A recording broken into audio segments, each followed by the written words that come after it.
we've spoken about students, what they should kind of structurally, what they should be doing. What would you advise for teachers? You have to start with fundamentals. You have to have a list on your head of what are some of the things that every drummer must know. Now you gotta keep something in mind here. I teach the art of drumming, right? Yeah. Although I tour, I make a career in music, but regardless of if you want to play rock, heavy metal, jazz, Latin, you're gonna need hand technique.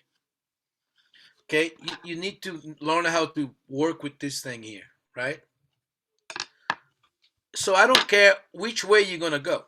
So my hand technique, I mean, you took technique with me. I You did. know, you might have a heavy metal guy, a Latin guy, a rock guy, a all around, whatever. Your hand's not working, nothing's gonna work. I don't care. Then feet, you got to work on your feet. And then the third thing is coordination, right? Coordination of the limbs and what I call stylistic coordination. Because when you play jazz, you're going to require certain kinds of coordination. When you play pop rock, other coordination, Afro-Cuban and Brazilian. When you have that foundation, it's going to be easier to chart read and easy to do the other stuff. Because I was listening to the great Gary Chester interview with Danny Gottlieb. It's an audio interview. He said something that's so true. Like, let's say they put a computer chip on your head and you know every rhythm that is, right? And you read in the chart, but if you're uncoordinated, that's going to throw you off. If you're Yeah. playing a songo, no 1 and 3 on the bass drum, right? And you're playing clave on your left foot, and you're going ting tak, and then all of a sudden you have to read pa pa pa pa pa without everything is gonna fall apart. Yeah. You know the rhythm, but you're uncoordinated. Yeah, I So absolutely, yeah, I love that because like I've spent so long. I've done Jojo Mayer's hand, Secret Weapons for the Modern Drummer, the hands and feet one. The foot that's one changed my life because I went from playing in all the time because I was never taught any yeah. different, and now I only play out because now you have an option of playing either in or out. You can do both, and so You probably became a monster now because I got those 2 DVDs and I watched for 2 minutes. It was too hard. I just quit. I I never just, went into it. yeah, I just love it because it's like the analogy that I use in my head is like, you get given a car at the start of playing drums or your drumming career or whatever, and you actually have the ability to make that car go longer, faster. The move like this more smooth, and that equates to your technique. So you have the ability just by learning technique to just do whatever you want. You can improve that car. You could have a Ferrari and you could drive, really fast, really long, whatever, or you could just focus on the wrong things and not really take like technique into account, and you won't go anywhere for not very long. That's right. That's right. And so the Jojo Mayer stuff was just like mind blowing because I never really thought about it in terms of, where are you holding it? Like where's your fulcrum, and then, your hand grips don't have to be the same. If you're in the ride, you might be using French, but then on your left, you might be using German. That's So right. it's like you start having those conversations with yourself and watching yourself and thinking like, where am I, on the kit? And then I did that, and I review it once a year, and now I do the same with my feet, and I'll never look back. The foot technique thing was like mind blowing. That's right. That's right. And so I'm so glad you touched upon technique being the foundation of teaching. Yeah, it's like it's gonna affect your sound and everything. It's gonna affect everything and rudiments. You know, if taught correctly, rudiment can help with so many things. Yeah. Plus also the systems, right? What I love about your teaching is you teach the systems so that you can construct them yourself. You don't have to memorize those patterns, right? Yeah, you have to thank Gary Shafee and Alan Dawson. Those are two big. I learned a lot from them because, especially Alan's, because he had those building blocks. Everything was connected. You learn the 26 American rudiments, you learn the Swiss, you learn the innovation, chop building, and then you got the ritual. Yeah. You learn the 8-way coordination, and you had those drills, you know. Yeah. But you got to check out the Ultimate Hand Technique Workshop. I will.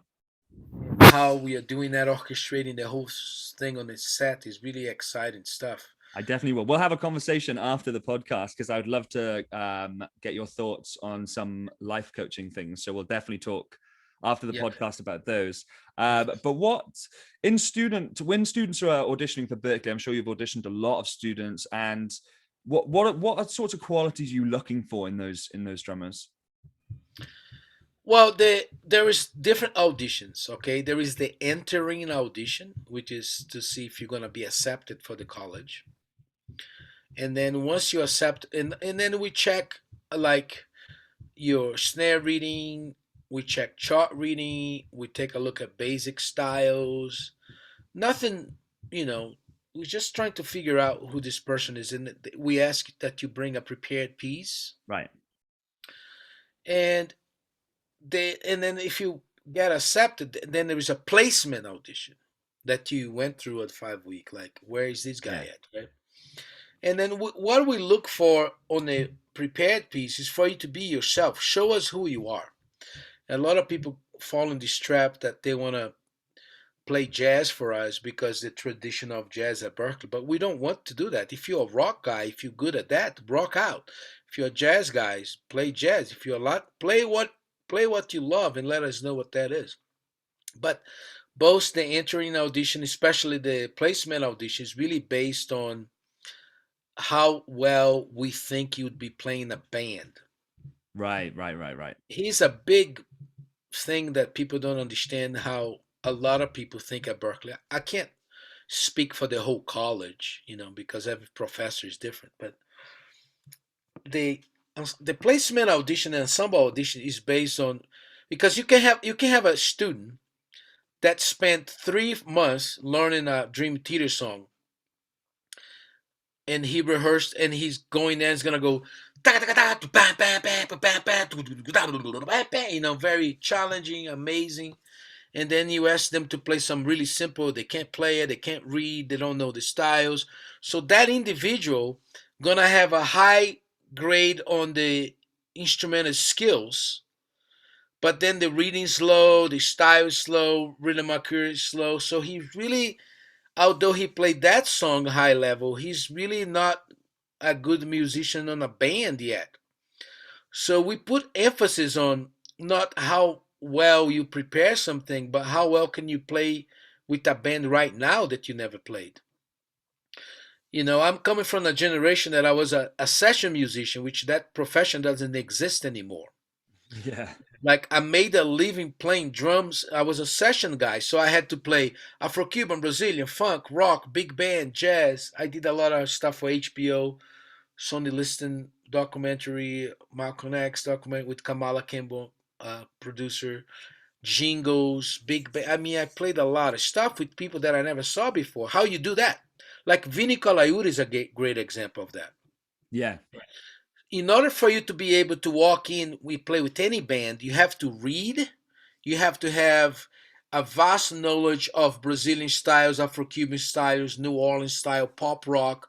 And when I say pop rock, it means early swing, rock and roll, blues shuffles, halftime shuffle. They stuff I teach on my pop rock class. Hip hop shuffle, 12/8 shuffles, 8 note grooves, rock ballad, cross stick, funk, reggae grooves, funk grooves, country and western grooves, funk, you name it. You have to know all that stuff and play somewhat out with authority.